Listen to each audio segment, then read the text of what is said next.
5 gifted teenagers racing against time to find their teacher, a ruthless king, and a prince caught between loyalty and rebellion. Hey guys, Nande Orcel here, author of the Omordion trilogy, Secret of Omordion, Rise of Jamugia, and Return to Awewa. I'm here to talk about the first book. You may have seen the trailers around and you're wondering to yourself, what could this possibly be about? Well, sit tight because I'm about to take you on a ride through ancient secrets, deadly powers, in a world teetering on the edge of destruction.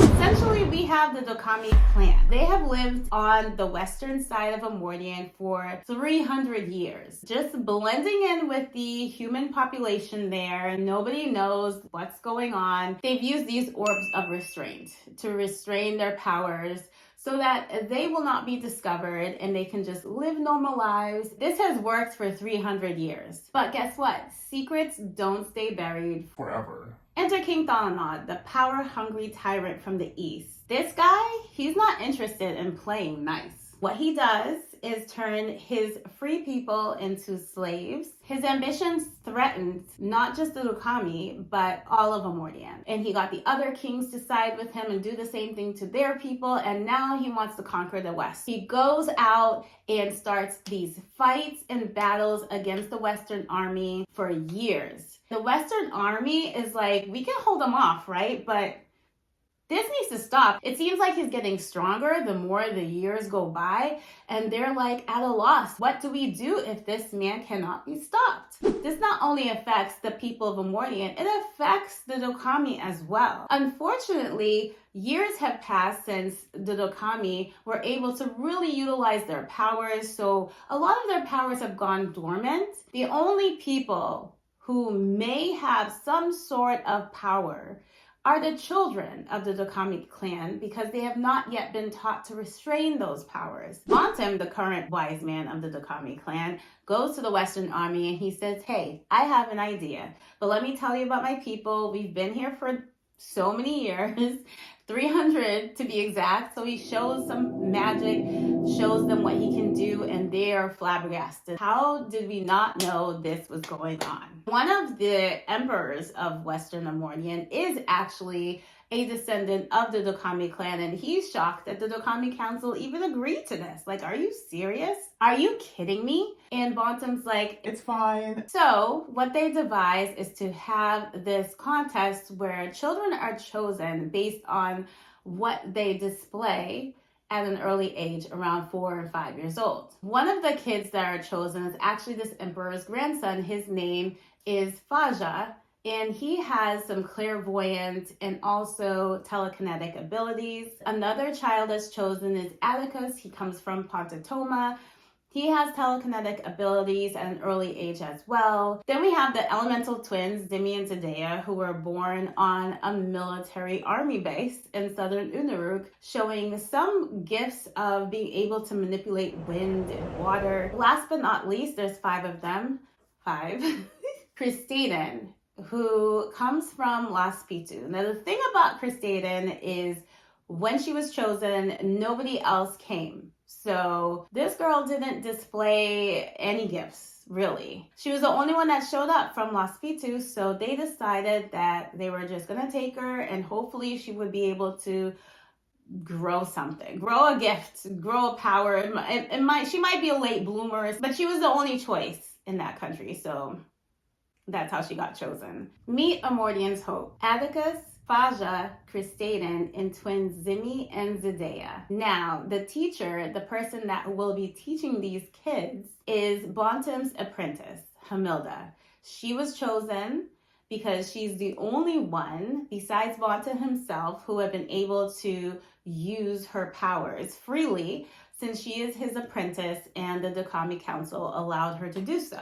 The worst part about it is she finds out the mission is being taken place at a boarding school. And no, not just any school. This is the school she used to attend when her parents were teachers at Lockerbie Boarding School. The thing about this school, her parents were actually viciously on the school grounds when she was 7 years old. She was told this elaborate excuse about them getting into some kind of boating accident while they were on their midnight walk, which she knew wasn't true because guess what? She had a vision that this was happening to them at the exact same time when they were being brutally by some hooded man and his monsters in the woods. The school couldn't explain it, so they just came up with an excuse and they closed the case.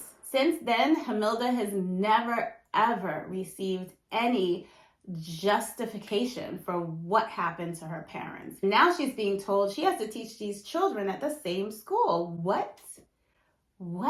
So her husband, Joe Gesh, convinces her that maybe this is her way of having closure from the past. Maybe she should just do it. She decides, okay, I'm going to do it. That's when her nightmares begin. She comes to the school and everything just kind of floods back to her and she starts having nightmares, but she works through it because she's got a mission to do, okay? The army is relying on her to teach these children what she knows and to help them grow their powers over the course of 13 years. Now, 10 years have passed since she was given this mission. The children are now 15 years old. Atticus, Faja, Cristaden, twins, Zimi and Zendaya. They've spent 10 years training under their mentor, Hamilda. She's practically like a second mother to them. They've started to do more things than they could when they were little, but it's not enough to lead an army against King Thalanod, who continues to berate the West. The children,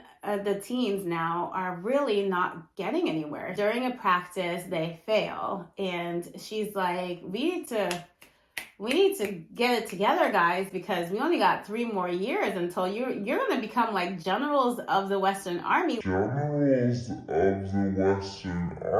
Faja decides that he is going to go to the stables, sit down, and have a meditation. He has more like a vision, walking through a very dark and scary forest. A bright light shines and there's this dark cave that's looming in front of him and he doesn't know why. Now, Cristaden is feeling sad because really her only powers are slight fixing of bones. Like she can heal but not really heal, and grow plants that nobody else can. She can talk to animals kind of. She can understand them. But she doesn't really have any combat skills. Also, back home, she is a very pale blonde hair, blue eyes, but her family have darker features. They have dark hair, they have tan skin, not like her at all. And her little brother teases her all the time, saying that she's adopted, and she's like, these are the only parents I know. So she doesn't understand why or who she is, really. While she's standing there contemplating on these emotional, traumatic things that she's going through right now, something happens in the woods behind her. She feels something, but there's nothing there. But suddenly she feels like something is watching her until her friends interrupt her and it's gone.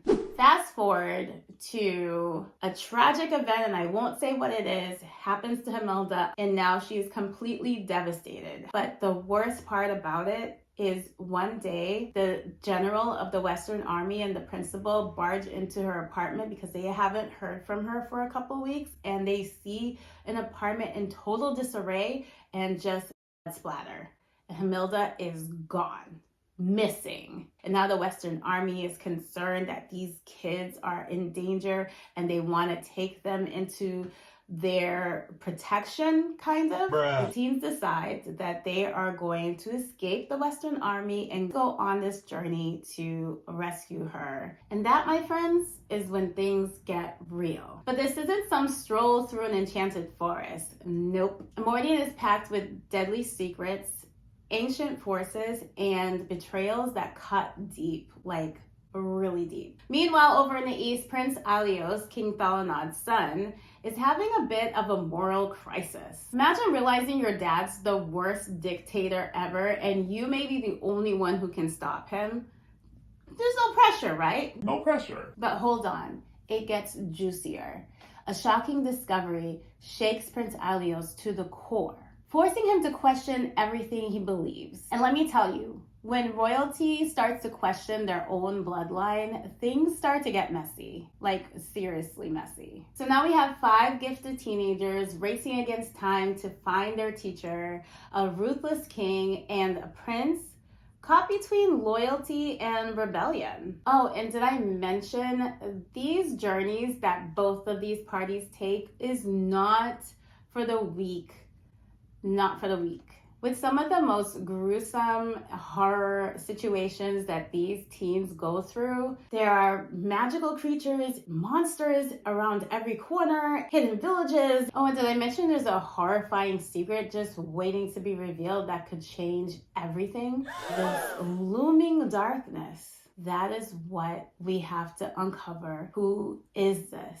And where this goes is an incredible, horrifying journey into the distant, ancient past. Everything just kind of unravels together and it makes for this amazing story from start to finish. And I think you're gonna love it, honestly. I think you will. So if you're into high stakes battles, dark secrets, and characters who not only fight for their survival, but also for the soul of their world, you're gonna love Secret of Omordion, along with Rise of Jamugia and Return to Oewa. All 3 are out, so you can read the entire story from start to finish and unravel all of the mystery, all of the deadly secrets, all of the wow, oh my gosh, I never expected this kind of moment. So what are you waiting for? Dive into the world of Omordion and let me know what you think. Just to let you know, I am also working on the screenplay adaptation for TV.